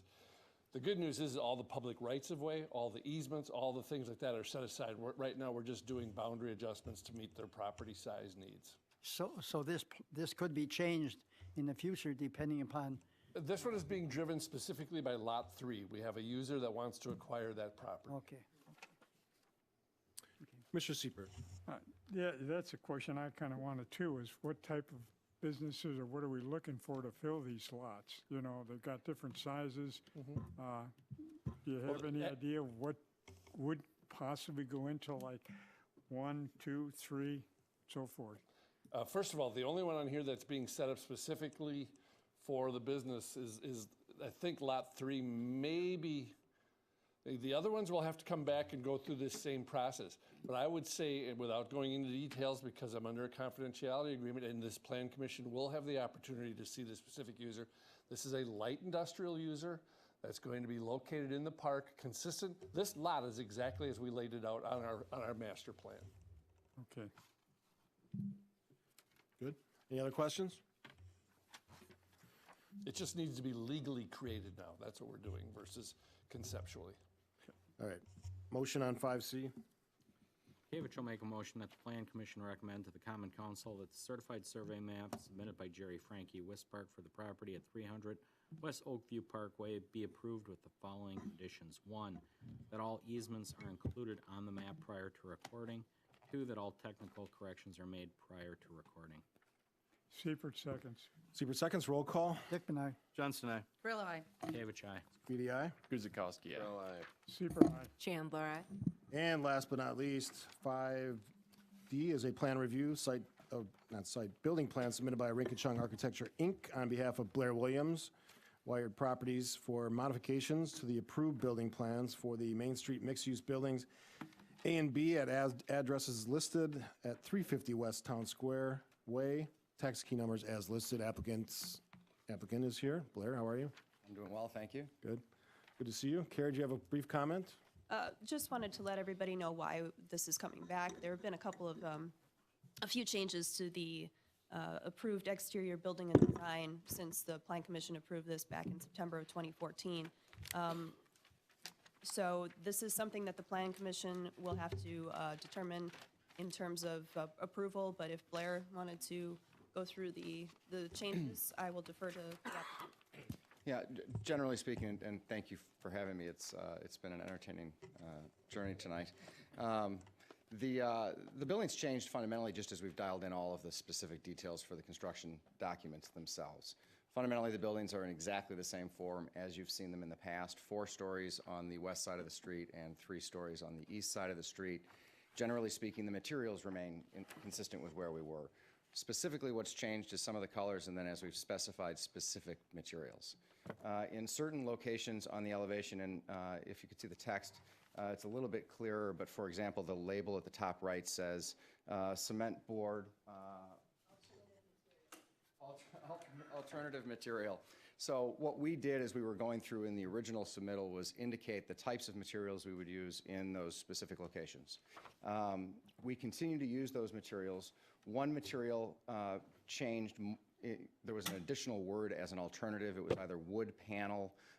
It was either wood panel or cement fiberboard or equivalent. And in those locations, to get the clean kind of modern finish that we want on these, long-term maintenance and all of those things, we ended up selecting an aluminum composite panel that can come colored in the shop, and it hits exactly the design intent for the architect. In other locations, we continue to use cement panel. One of the things that did change was the pattern on the back of the building. It had originally been shown as kind of very horizontal siding, and instead now it's two different colors and installed in a little bit of a shingle pattern, but if those are actually flat panels, they're butt jointed together with mechanical fasteners that are between them. And it just provides a level of visual interest to what is otherwise the back of the building. And we're trying to create strong identity on all four sides of these buildings. The second building has complementary design features, similar again, nearly exactly to what we showed you before. Now again, we've dialed in the finishes. One side of the street is slightly warmer colors. The other side of the street is slightly cooler colors to give them distinct identities. But we wanted to be very careful to make sure they remained consistent with each other. So what you are seeing today are kind of the final design changes as we've kind of narrowed all the way to a tight focus exactly what we wanted to accomplish with the buildings. So other than the material in some cases and the colors, Couple other specific changes, I think. One is the storefront glazing was previously shown as 11 feet on plan. It's actually 10 feet on plan as we've kind of gone through working how the structural systems specifically work and how the retailers would treat their spaces inside. We settled at 10 feet as a way to balance a number of interests throughout the structural system and the retailer's needs. Okay. Am I missing any of the other? Weren't there awnings on the original? There were awnings, and they were always intended to be shown as kind of tenant alternate type awnings. The one thing we've always wanted to avoid is imprinting kind of our brand or the brand of the building on the signage for the tenants. We think that having the opportunity for our retailers to express their brand at their space creates the type of kind of dynamic we want along Main Street. We want it to feel as a bunch of small shops. We don't want it necessarily to feel like a larger building with one corporate brand on it. So we do now show some awnings at the corners of the building. Those anchor tenants could create an awning system in those locations. We're willing to be flexible with what the design of those awnings are. We're simply providing for structural attachments within the structure of the building itself to accommodate an awning in the future. And I don't recall exactly where they were on this plan previously. I don't either, but I thought I remember them being more distinct. Commissioner Dickman? Okay, looking at it, the way you had proposed originally, building B is 3 stories, building A is 4 stories, and you did that so that the people on the top floors could look across and have a view on the other side. Is that still the idea or not? No. We did it 3 stories on the Meyer parking lot side. Okay.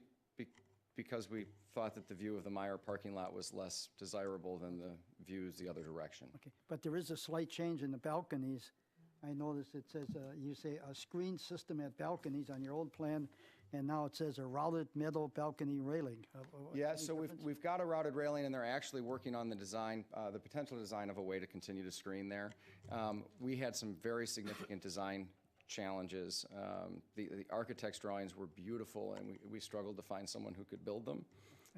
So we continued to work down that path, and what we arrived at was that the size of the balconies and the likely sight lines probably mitigated that enough. And we've wanted to be careful not to make the backs of these buildings seem too brooding. You know, the front of the buildings, you've got the benefit of all the storefront. When we can't wrap the whole building with storefront, it's impractical for the retailers, particularly when we want people to use Main Street as the door. So they'll have 2 back doors, but that side will just feel heavier, so I've been a little bit reluctant to put too much screening on what otherwise would be glass on that building. Okay. Commissioner Chandler? You also identified there was a change in quantity of windows. Can you provide more information? So generally speaking, what we've done is buildings start with design from like the outside in. And at some point, you got to turn your head around, and we've got to look at it from the inside out. And where specifically, once you get into the pattern of how bedrooms and living rooms and kitchens work, and you kind of play that out over the face of the building, where a window goes ends up changing. So the subtle design changes in fenestration will occur from that. Generally speaking, I actually have a specific note from the architect there. Really, what we were doing is we have basic window configurations that are the exact same size as what we had before, but now we also have some skinnier windows. You may recall these buildings have little fan elements almost going down Main Street. So now there's these sliver windows that would be in there.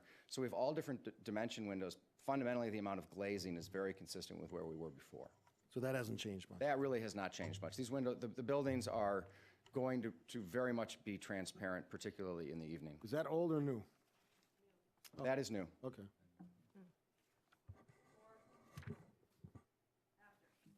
All right, go a little slower. So that's After. after? Okay, before? Okay, so this is approved. This is proposed. Right, not that drastic. Yeah, I mean, particularly if you look at the middle, if you watch just the middle balcony line in the building, I mean, there's a little bit of a perspective shift too, right?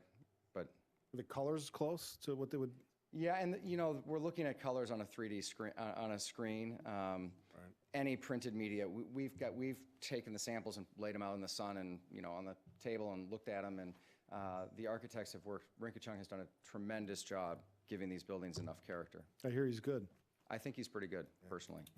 Okay, here are some more perspectives. This is approved. This is proposed. It's hard to tell the difference, to be honest. Again, approved. And proposed. The changes are slight, but I think where you're going to see it most is probably there. Yeah. I mean, just the visuals kind of more funkier looking. I don't know, with those greens in there or whatever. I don't know if that's the. Some of that's the projector. So this was the approved pattern, and this is the proposed pattern. That one looks different. Yeah. But could you go back? Sure. It's the clouds. And this one, you'll also notice this is the change to the balconies as well. Point of clarification, our intent in bringing this back to the commission is it's not representative of any opinion as to whether it's good or bad, but what we didn't want to have happen in respect to the decisions that this planning commission makes is for you to go out there at opening day and see something that you didn't approve. Right, it's actually a reflection of designing, building the actual buildings and trying to get the best product, right? Absolutely. Okay. Yeah, absolutely. Commissioner Johnson? I can confidently say these will be the finest apartments that we've developed. It's good to hear. Mr. Johnson? I know I'm an old fuddy-duddy. Yes. To me, I just don't care for the color changes for the back of the building. I just think that's too prominent, and it's going to date this building very quickly. What's the, what does that face? That one right there is facing north.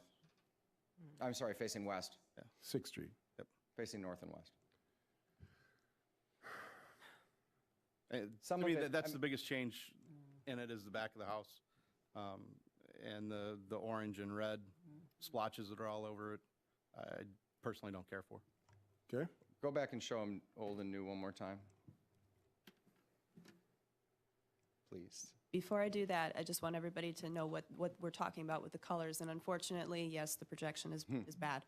The top one is the west, and it'll kind of carry over to the southwest of the Building A, and then the bottom one is facing east for Building B, or did I have that backwards? No, I've got that right. You've got that right. Okay. Anything else? Yeah, but one of the things that just colors are complicated, and as somebody who's colorblind, I suggest you take everything I say with a grain of salt. One of the things that we're doing all the way around the building is keeping a consistent palette. And there are places on the front of the building where siding is occurring. and those colors tie to what's happening on the back of the building. And one of the things, just to go to your point, Commissioner Johnson, was that here, we were struggling with how to bring that other color from the back all the way around the building. It was getting it really dark and a lot of contrast, and we went through, it was not a material selection, we're using exactly the same material.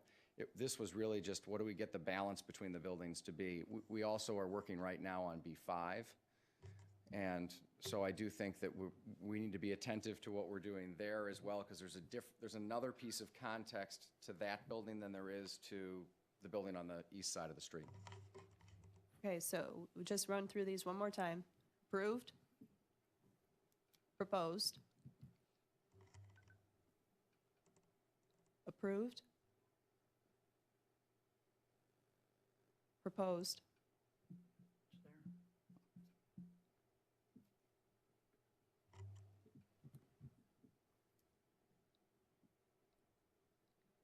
The more dramatic sky is not doing us any justice at all.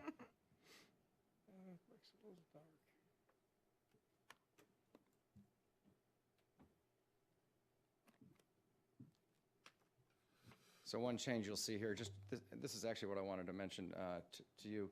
Could go back one. You can see what we had shown before was kind of horizontal lap siding.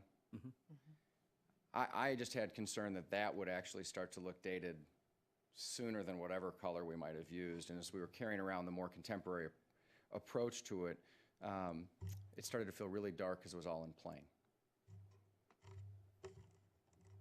It doesn't cause me any heartburn at all. It looks, given what's out there now, it's going to look tremendous. So, I mean, and it's the fact that it's going to mix the things that we want to mix there. Right. And it's going to be our new downtown, I think is.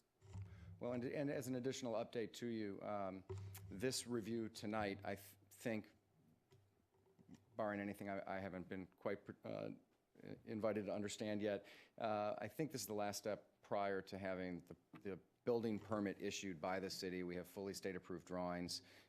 We're executing our guaranteed maximum price contract with Green Fire Management. We're thrilled that they're going to be joining our team to build that this year. We're going to break ground in about 2 weeks. The permit will come. It'll take about 2 weeks for our team to be mobilized on site and going. So we expect about 2 weeks from Friday for there to be fence up, and y'all can see the progress as we start to make it. Commissioner Chandler. I just wanted to know why you chose yellow and red. It just seems to be so bright, so. I think the projector is not giving it great justice. Okay. It's hard to know what's trend and what's going to have legs to a certain extent. And one of the things that we are seeing is that as the building industry moves away from brick and masonry as the primary building material used not only for major construction projects but for finer design, we end up in materials that give much greater flexibility with color than masonry is ever able to. And we are starting to see color being used in architecture in markets across the world. Some of the finest modern buildings, we happen to like white in Milwaukee for our big buildings, but around the world you'll find really dynamic use of color. And so we've chosen not to be afraid of color. The really good news for everyone is that it is paintable in the event that it doesn't work out. So no, we're not trying to be too bold. We are trying to add a little bit of character to it. So in the future, Brian could paint those panels if we asked him. Brian, if in his spare time. We'll need a certificate of insurance. Yes, definitely. Yeah. A waiver for my wife, too. Thank you. Yeah. Alderman Guzikowski. This is very exciting. As I said when I saw your last review, this is going to be a great get at Drexel Town Square. And you know what? The color, call it bold, call it whatever. It's different, and it'll be something new, I think, and exciting for people too, especially the millennials and the people that you're trying to attract. So I think this is going to be. I know it's going to be a great product. Is there a name for the apartment? Other than the letters. I don't want to call them apartments. What are we calling them? Suites? Are they? No, we're pretty honest about what we call them apartment homes. If we're going to call them apartments, we call them apartment homes. In another market, these would be condominiums. Okay. Right, but we're in the market we're in now. We've struggled with name. This is Oak Creek, this is Main Street. And I think we're done. I think we're sticking with Main Street East and Main Street West. And it's Oak Creek's Main Street. And so the sign that's going to be up there is going to say Main Street. East and west. And they're going to call it yellow and red. Ketchup and mustard. Yeah. Yeah, it's coming. They're not as yellow and red as you think. They really aren't. I'm sure we'll hear about it either way. No, this is for sure. Other questions? I actually have a couple of Yes. questions. Who? Gary, oh, yeah. Yeah. Didn't see who was talking. In looking at all sides of the buildings, it looks like this side being the west side of this building is the only side that isn't going to have a covered balcony. Has that come up in conversation? We have not had that specific conversation. It's certainly something that we could look at. We've been fairly protective of our roof line. It's from an overall design perspective, Right. kind of some of the sharp lines in the buildings are supposed to define them. If you believe it's a concern, we could certainly look at it. I don't know that it's a concern. It was just more of a question as to whether or not you had considered that. I don't know that we've specifically had a conversation, but we've talked ad nauseum about how do we solve for the railings of the balconies. Yeah. Ad nauseum. We looked at 4 different custom designs that would have to be custom fabricated, and it just was getting unwieldy. And then going back a little bit to the awnings, you said that there would be awnings on the corners. Would you be making those the kind of prototypical awnings? Should the retailers be requesting them as well? From my ideal perspective, those awnings should be subject to approval by owner and city. Okay. We'd be welcome to opening up ourselves to that requirement. But one thing I will note, though, is that there's, again, this is something that's brand new for the city, and to date, really, the city, the Plan Commission has not gotten involved in plan reviews on tenant improvements. So at least the way it stands right now, if business A went to one of those suites, you typically would not even see that. So, and you can also entrust me. Play with that a little bit, yeah. I mean, our objective here, we did not go to the standardized awnings themselves, because again, we want to make sure that the retailers have the ability to express themselves with that awning. We don't want it to be our awning. We don't want it to be the building's awning. We want the retailers to do that. And so what we're doing in the end caps is just creating the structural connections in place for an awning that will have to meet the requirements that we have, which would be very exacting for what you're going to attach to our building. So I don't know what beyond that, how I can really answer it. We were very concerned about, one, running a standard awning. We hated that idea. But then, two, what if you only have awnings on 2 storefronts in the middle of the building and the other tenants don't put the awnings? So we decided that the right place for awnings is the end of a building because it's always credible there. So we can have awnings. Remember, we've got 3 ends. We've got the corner at the square, and then we've got the other ends of the building. So there's actually 3 ends on the building that could have awnings. Clearly not your first rodeo. Alderman Bakavich.